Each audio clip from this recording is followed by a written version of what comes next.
สวัสดีครับพี่น้องมื้อนี้สิพาพี่น้องลงไปมาเอาปลาในสระนะครับไปเอามาลุ้นนำกันครับเอาปลาพี่น้องผู้มาลุ้นเลยผู้กุ้งปลาข้อผมมีผู้ใดบอนอยู่ผู้ปลาข้อปลาดุกก็มีโอ้ยเจ้าเอาแหเลยมาลงเนาะบาทเดียวปลามันดิ้งมีคนตัวเหรอผู้บวบแม่นอันนี้แหละมันมีคนต้องมันขึ้นมาเลยป้อมผู้นี้ผู้โอ้ยสวิงกันจ่อเขาสวิงกันโอ้ยเขาละสอดตะพื้นเพราะเขาลอกแค่มาจานโค้งอ้อมว่าบ่จักแคบโอ้ปกติท่านว่าโค้งอ้อมมาตามเคียมปลามีหลอกเคียมปลาไปชิดเอาหมดโอ้ปลาบ่อนบุบิอยู่เอาบ่แหโอ้ยอนเอาแหน้ำลึกสำใดผู้เอาแหบาทเดียวเลยผู้น้ำลึกสำใดน้ำลึกสำใดนี่เพียงแอวเหรอว่าน้ำมันลึกคนเดียวโอ้ยบ่ทันล่ะยุกขึ้นเหรอวะยุกขึ้นมันบ่เข้าต้อง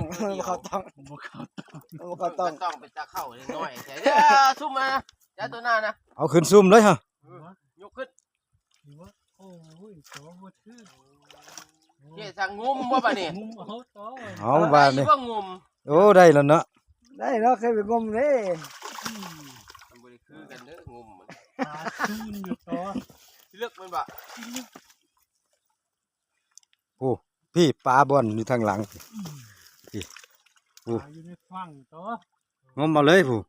โอ้ปลาหมดงุ้มแล้วว่าจาดเอาบ่เข้าตีนหัวดังเอาโอ้ผู้หยอกปลาลิ้นได้โตระวังได้งุ้มถึกปลาดุกกำปั๊บเลยเฮ็ดได้มียาแก้อยู่เขาให้เอาพริกท่ารสแม่นพริกสดท่าเลยได้โตโอ้ยค่อยงุ้มแล้วว่าลูกฮู้ครับเนี่ยอีสานหมู่เจ้าแหละบ่ใหญ่นะผู้ปลาขังไว้อยู่พี่น้องผู้ปุ๊บเลย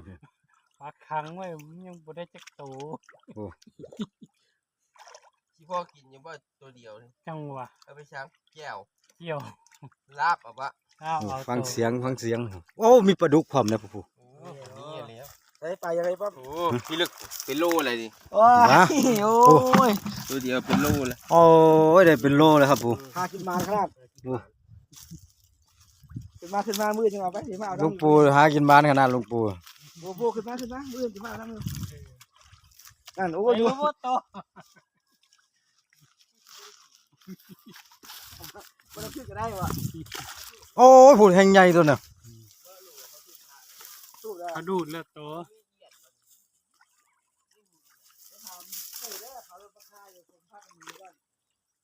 บ่ถึก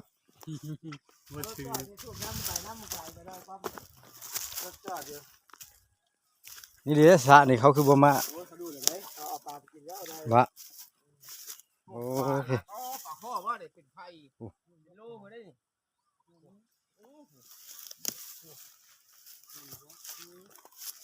สุดยอดเลยสำหรับคลิปนี้เขาจบไว้เพียงสำนี้ครับต้องดึงขึ้นเลยนะฝากกดไลค์กดแชร์กดซับสไครต์ให้ผมนำนะครับทางช่องฟิตเตอร์ลีชแนลครับสุดท้ายนี้กล่าวคำว่าสวัสดีครับ